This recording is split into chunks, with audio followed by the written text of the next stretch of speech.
قیامت کی بڑی علامت دجال کا نکلنا ہے۔ احادیث مبارکہ میں دجال کا ذکر بڑی وضاحت سے آیا ہے، اور کمال کی بات یہ ہے کہ ہر نبی علیہ الصلوۃ والسلام نے دجال کے فتنے سے اپنی امت کو ڈرایا ہے۔ دجال ابھی آیا نہیں ہے اور کسی کو پتہ نہیں ہے کہ اس وقت وہ کہاں ہے، لیکن روئے زمین پر ایک صحابی ایسے گزرے ہیں جنہوں نے دجال کو دیکھا بھی ہے، اس سے ملاقات بھی کی ہے اور اس سے بات چیت بھی کی ہے۔ ایک مرتبہ پیارے آقا علیہ الصلوۃ والسلام نے اچانک اپنے صحابہ کرام کو جمع فرمایا اور خطبہ دینے کے لیے ممبر پر تشریف فرما ہو گئے۔ تو نبی کریم علیہ الصلوۃ والسلام نے فرمایا کہ امیم داری نے مجھے بتایا کہ وہ 30 افراد تھے اور ایک شپ میں، کشتی میں سفر کر رہے تھے کہ طوفان آ گیا اور وہ بھٹک گئے۔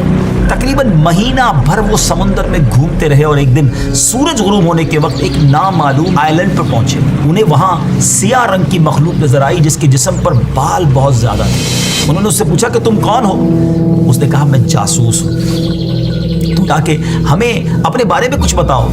اس نے کہا کہ نہ میں تمہیں کچھ بتاؤں گا نہ تم سے کچھ سنوں گا، تم اس بت خانے میں جاؤ، وہاں ایک شخص تمہارا بڑی بے چینی سے ویٹ کر رہا ہے، وہی تمہیں کچھ سنائے گا بھی بتائے گا بھی۔ پھر وہ سب اندر چلے گئے۔ وہاں ایک شخص سختی کے ساتھ زنجیروں میں جکڑا ہوا تھا۔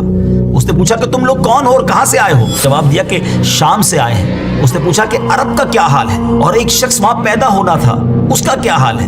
یعنی نبی پاک علیہ الصلوۃ والسلام کے بارے میں پوچھا۔ صحابہ کرام نے کہا کہ وہ اچھے حال میں ہیں اور ابتدا میں ان کی مخالفت ہوئی مگر اب تو تمام عرب پر وہ غالب ہو گئے ہیں۔ اس نے کہا اچھا زغر کے چشمے کا کیا حال ہے؟ انہوں نے جواب دیا کہ وہ بھی اچھی حالت میں ہے، لوگ اس سے پانی پیتے ہیں، اس سے کھیتی باڑی بھی کرتے ہیں۔ پھر اس نے پوچھا کہ عمان اور بیسان کی کھجوروں کا کیا حال ہے؟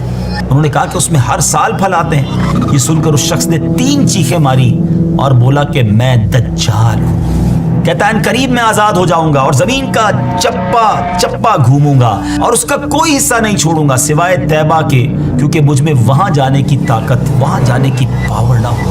نبی پاک علیہ الصلوۃ والسلام نے فرمایا کہ مجھے بہت خوشی ہوئی کیونکہ طیبہ یہی شہر ہے۔ بعض روایت کی روشنی میں یہ بات بھی کہی جاتی ہے کہ دجال کو حضرت سلیمان علیہ الصلوۃ والسلام نے قید کیا تھا، اور حدیث پاک کے مطابق یہ مشرق یعنی ایسٹ کی سائیڈ موجود ہے۔